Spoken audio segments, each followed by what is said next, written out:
안녕하십니까. 바른세상병원 뇌신경센터 김주연입니다. 만나서 반갑습니다. 오늘의 강의 내용은 이제 치매라는 질병이 무엇인지, 그리고 어떻게 진단하고 치료하고 예방하는지에 대해서 알아보도록 하겠습니다. 그래서 이제 치매가 무엇인가에 대해서 원론적으로 얘기한다면, 치매는 이제 그 인간의 정신 내지는 영혼이 없어진다는 뜻이고, 인간의 정신 세계를 담당하던 것들이 조금씩 퇴화해가는 질병을 이야기합니다. 그래서 우리나라에서는 치매라고 부르고 있고, 이 한자는 어리석을 치자에 어리석을 매자를 써서 이제 사람이 어리석어지는 질병이라고 이야기를 하고 있고요. 일본에서는 인지증이라는 이름으로, 그 다음에 대만에서는 실지증, 중국에서는 뇌퇴화증이라는 이름으로 이제 사람의 인지 기능이 점차 퇴화하는 질환이다 라고 이야기를 하고 있습니다. 그래서 치매란 무엇인가? 치매라는 것은 후천적으로 발생한 다발성 인지기능 저하입니다. 그러니까 인지기능이 조금씩 떨어지는 병이고, 이것이 발달장애나 어렸을 때 머리를 다치거나 어렸을 때 뇌염을 앓았거나 머리를 손상되거나 이런 사고가 있어서 뇌기능이 떨어지는 게 아니고, 인지기능이 절정에 이른 다음에 서서히 떨어져 가는 질환을 이야기를 하고, 이 인지기능 저하로 인해서 본인이 독립적인 일상생활을 하거나 주위 사람들과 적절하게 어울려 지내지 못하는 사회생활과 일상생활에 의미 있는 장애를 초래했을 때 치매라고 합니다. 그래서 이렇게 저렇게 정의를 내려볼 수가 있겠는데요.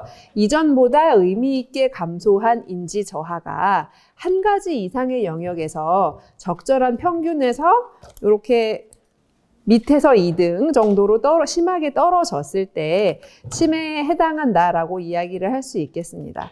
그래서 인지 저하로 인해서 본인이 먹고 자고 외출하고 대중교통을 이용하는 등의 일상생활을 독립적으로 하기가 어렵고, 이것이 질병이나 수술이나 기타 다른 질환으로 인한 선망으로 인한 상태가 아니고 조현병이나 우울증처럼 인지기능이 떨어질 수 있는 다른 질병으로 인해서 발생하지 않았을 때 치매라고 이야기를 할 수 있습니다.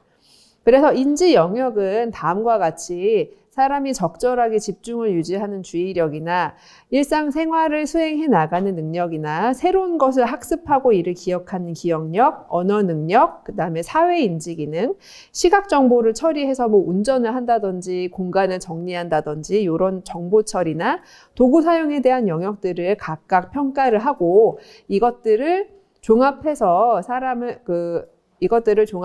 환자분들을 치료할 때 이용하게 됩니다. 치매는 이제 나이가 들면 점차 유병률이 늘어나기 때문에 65세 때부터 5살이 늘어날 때마다 그 유병률이 2배씩 증가한다고 합니다. 치매를 일으키는 원인 질환으로는 한 50에서 60% 이상 이 알츠하이머형 치매라고 하는 뇌에 생기는 질병으로 이해를 할 수 있겠고, 이 외에는 혈관성 치매나 알츠하이머 이외에 생기는 뇌의 퇴행성 질환, 그리고 다른 질환으로 인해서도 치매가 발생할 수 있습니다. 그래서 퇴행성 뇌질환을 조금 더 자세히 보면 알츠하이머병이 가장 흔하지만 파킨슨병이나 픽병이나 기타 인지 기능을 떨어뜨리는 뇌 퇴행성 질환은 굉장히 많고요. 뇌경색이나 뇌출혈, 그리고 조그만한 열공성 뇌경색이 뇌에 점차 쌓이면서 발생하는 혈관성 치매도 치매의 원인의 상당 부분을 차지합니다.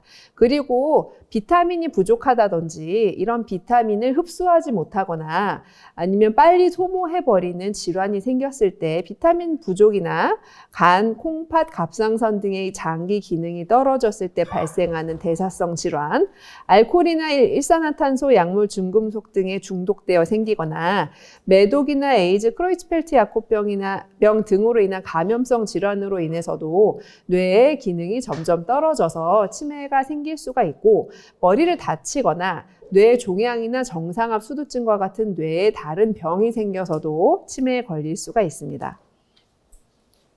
그래서 치매를 진단하기 위해서 병원을 찾게 되는 분들은 환자분의 행동 증상이나 인지 기능 등을 알아보고, 이것들이 환자분의 일상생활에 어떤 영향을 미치는지를 파악하고, 그걸 통해서 환자분의 질환에 대해서 여러 가지를 감별을 하게 되고요.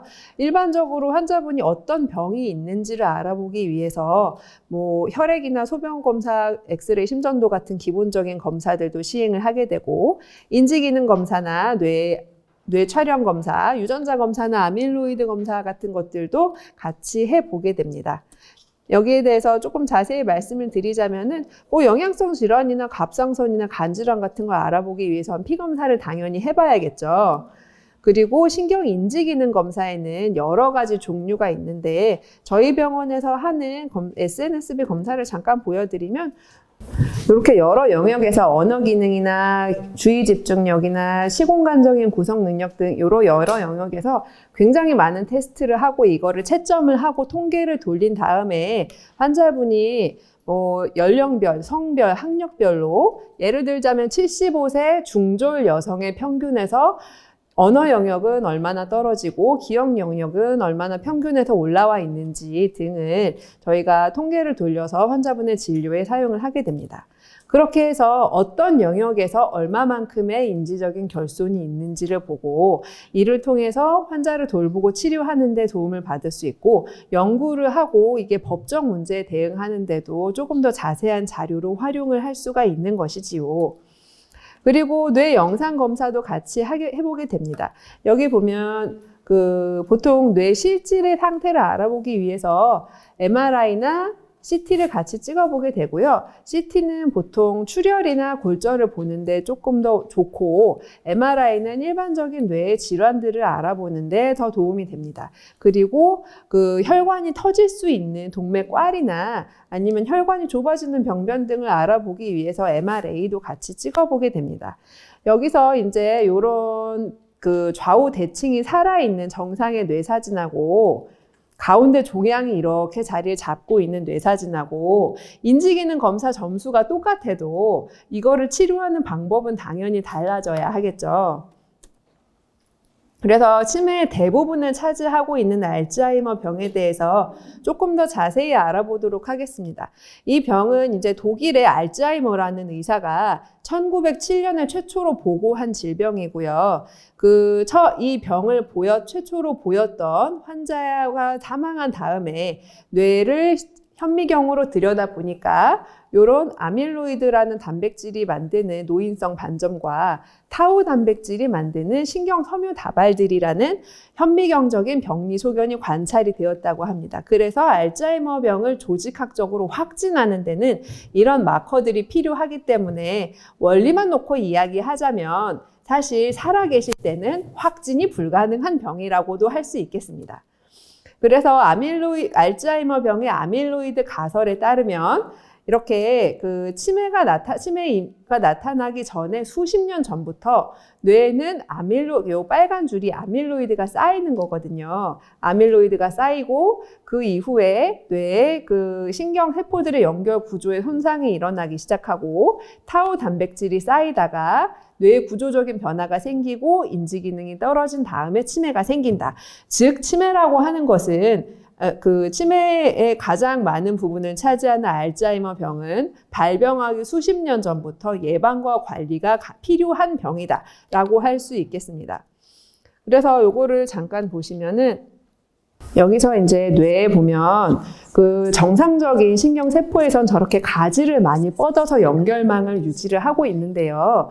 여기 이 뇌에서 아밀로이드 베타라고 하는 물질은 사실 언제나 만들어지고 언제나 없어지게 되어 있는 물질이고, 타우 단백질도 마찬가지입니다.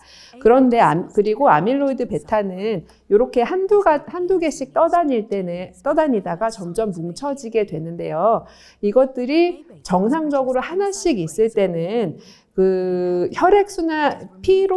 혈액순환이 되면서 피 속으로 녹아서 없어져야 하는데, 이것들이 이제 점점 많이 생기고 없어지는 과정에 문제가 생기면 점점 뭉치고 엉켜서 플라크를 형성하게 되고, 이 플라크들이 처음에 나타나는 부위가 이런 부위들에 나타나기 시작하면서 이제 기억력이나 학습 능력에 손상이 일어나게 됩니다. 그리고 타우라고 하는 단백질도 원래 세포의 골격 구조를 유지하는 데 꼭 필요한 단백질인데, 여기에 변성이 일어나면서 이 구조적으로 변화가 일어나고, 이것이 세포 안쪽에 탱글이라고 하는 구조물을 만들고, 이게 점점 쌓이게 되면 신경세포가 원래 여기저기 뻗어 놓았던 가지들을 잃어가면서 그 환자분의 치매 증상이 나타나게 됩니다. 그래서 충동 조절이 잘 안 되기도 하고 기억력에 손상이 일어나기도 하고, 이래서 점점 증상이 진행하면서 사망하는 병입니다. 이런 약들이, 이제 새로 나온 약들이 이제 한 18개월 정도, 한 달에 2번씩 주사를 맞는 그 치료 방법으로 많이들 시행을 하고요.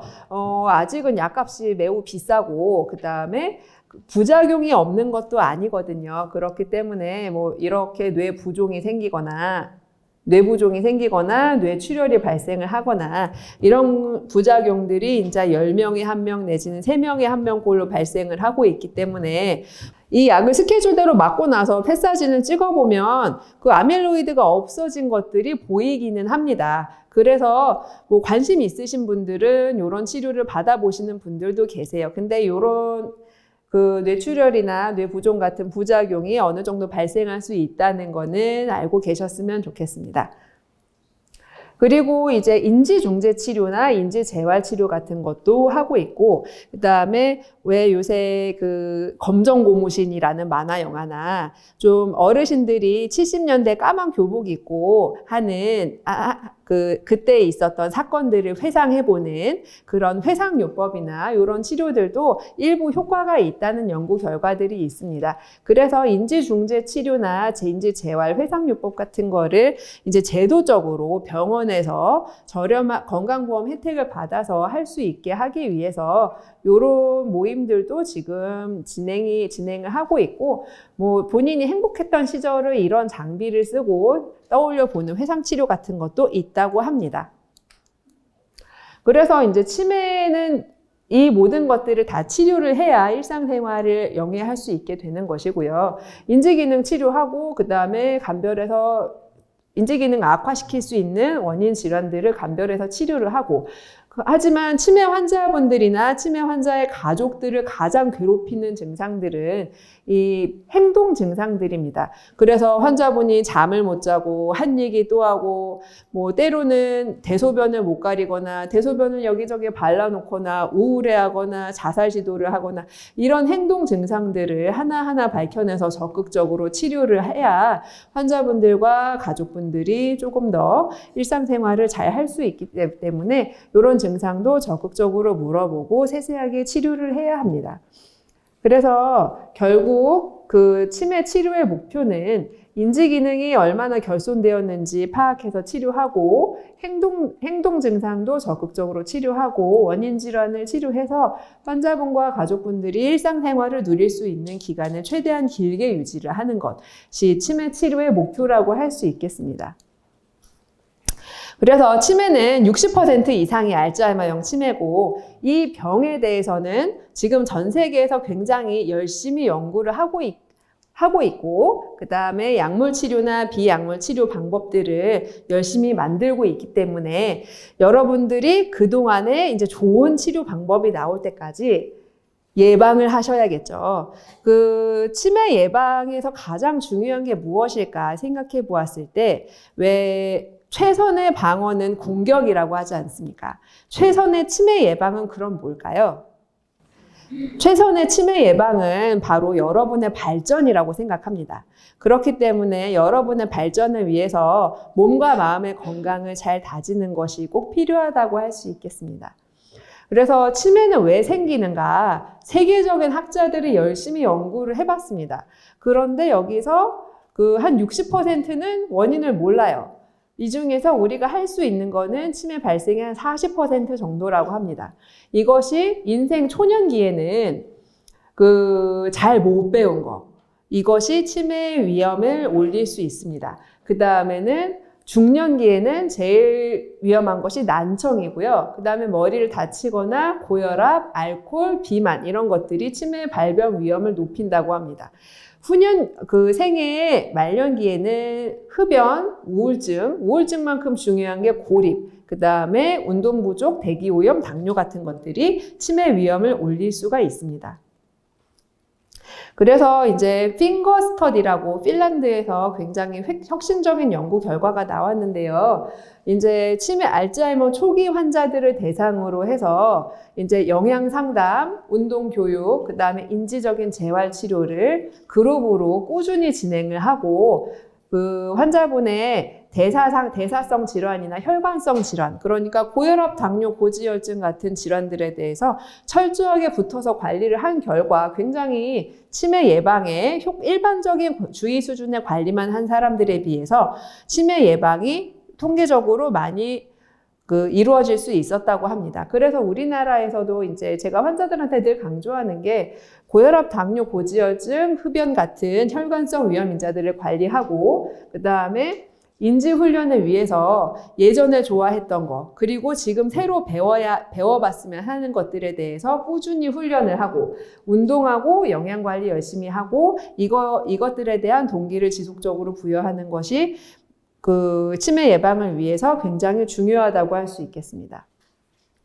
그래서 이제 치매를 예방하기 위해서 어떻게 먹어야 하는가에 대해서 잠깐 설명을 드리자면, 옛날부터 지중해식이 굉장히 치매 예방에 효과가 있다고 알려져 왔어요. 그리고 미국에서는 이제 대쉬라고 해서 고혈압을 막기 위한 영양학적인 접근. 그래서 짠 음식을 적게 먹고 기름진 음식을 적게 먹고, 그리고 이 지중해식과 대쉬를 결합해서 이제 마인드 식사라는 방법이 나왔습니다. 이게 뭐냐면은 이제 야생 견과류 라고 해서 야채, 생선, 견과류, 과일, 올리브 기름 같은 음식을 많이 먹고 그 다음에 피해야 하는 음식들을 조절을 하는 겁니다. 그래서 마인드 음식으로는 잡곡을 매일 먹고 생선, 야채, 녹색잎 채소, 견과류, 콩류 이런 것들을 많이 먹고 튀김, 단 음식, 붉은 고기, 치즈, 버터, 마가린은 적게 먹어라.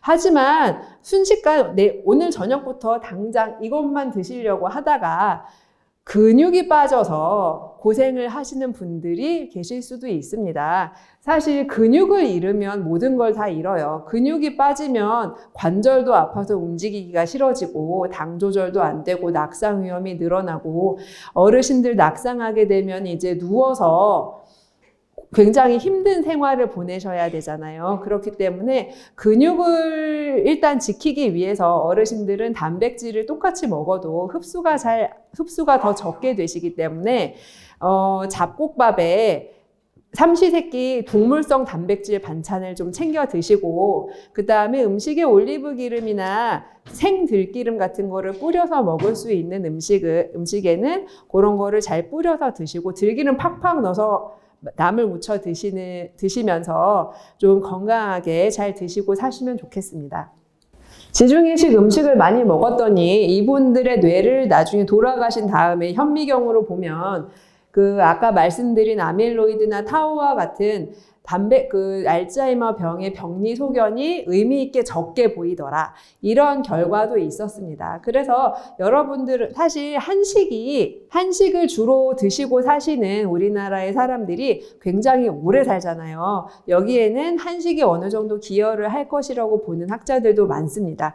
그렇기 때문에 지금 드시고 있는 것에서 몸에 나쁜 걸 한 가지 빼고 몸에 좋은 걸 한 가지 더하는 식으로 해서 열심히 운동하면서 사시면 좋을 것 같습니다.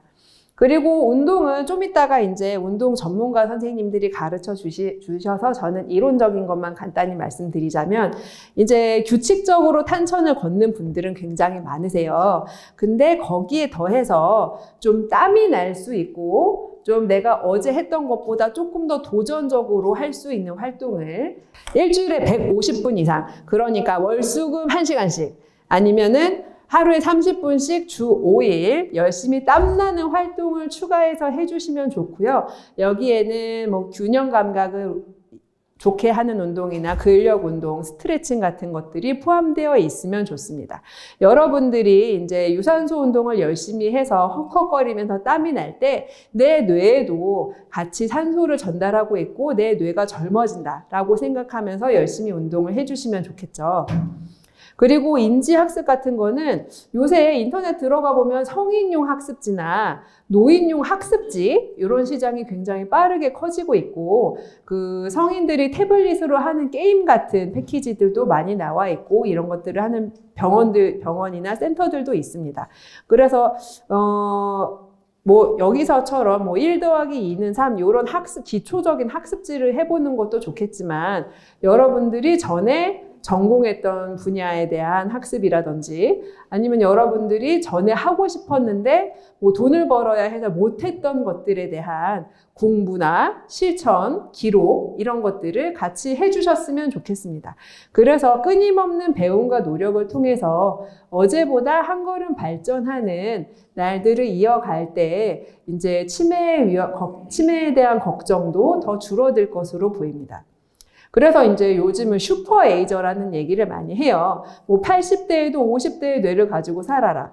요새는 제가 외래에서 보다 보면 뭐 60대, 70대의 어르신들도 한 30, 40대처럼 보이는 분들이 정말 많아요. 그러니까 그 80대에도 50대 아니 40대의 뇌를 가지고 살아가는 걸 목표로 어제보다 조금 더 발전하는 오늘을 사는 여러분들이 되셨으면 좋겠습니다. 그래서 이제 슈퍼에이저가의 5가지 생활 습관이라고 하면 그 주변 사람들과의 교류를 하면서 내가 점점 낡아가지 않고 내 고집만 세우지 않는 열린 마음으로 스트레스를 관리하고 운동 열심히 하고 뇌에 좋은 음식을 하루 3번 챙겨 먹고 삶의 목표를 가지고 살아가는 충만한 삶을 살 때 결국엔 치매 예방도 된다고 확신합니다.